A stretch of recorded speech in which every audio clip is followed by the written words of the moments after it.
In this segment, I'm going to show you how easy it is to quilt your fabric together with the Soft and Stable to make your bag or purse.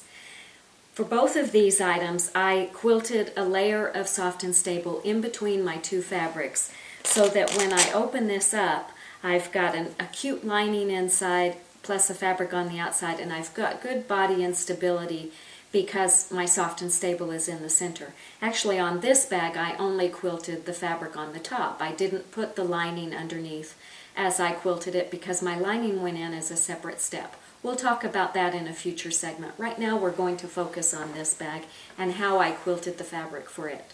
I started by taking 2 pieces of fabric and a piece of Soft and Stable, all cut to the same size, and the pattern tells you exactly what size to cut. I'm going to first lay down my backing fabric, which is my lining fabric. On top of it, I will put my piece of Soft and Stable, and I'll line them up so that they're matching in size. On top of that, I will put my batik face up. And I always have a hard time on batiks telling which side is which. Fortunately, I don't think it matters a lot, but I'm pretty sure this is the right side on this one. So I want my top fabric right side up. I want my lining fabric right side down. I'll smooth those out. Sometimes I turn it over and make sure that I've got them nice and even on the back. My Soft and Stable has a nice nap to it, so it kind of hugs those pieces, so they're going to stay in place really well. Then what I'm going to do is quilt long vertical lines up and down this whole piece. And I'm not really good at sewing a straight line. If I have something to start with, a guide marked, then I can use the guide on my machine the rest of the way. So I'm going to mark just one long line down this piece so that I've got a guideline to follow. And I want it to be down the middle of my strip.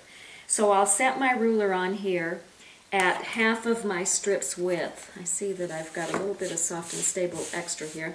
Get those even. I'm going to set this at half of the width, right on the edge of the fabric. And then I'm going to use my little Clover chalk marker. This is my favorite tool for marking lines for quilting. It's chalk, it has a little roll-in wheel, that's what I'm looking for, that lets you mark your line, and it's quick and easy. You just run it along the edge of your ruler. Move my ruler so I get all the way to the end. And you can see I've got a nice marked line to follow. It's not very heavy, but it's sufficient to see, and when I start to sew that, just the air from that my needle produces as it goes in and out is going to get rid of that whole line. So I don't have to worry about getting rid of a line when I'm done. It's a fine line, so it's easy to see. After I have my line marked, then I'm going to pin those layers together. And I don't put a ton of pins in. I'll put a couple of pins every 6 to 8 inches. Just something that holds those layers in place as I stitch so that they're not shifting on me. After I have this all pinned, then I'm going to my sewing machine and I'll put on my walking foot and the thread that I choose to use, and we'll get ready to stitch. That's in our next segment.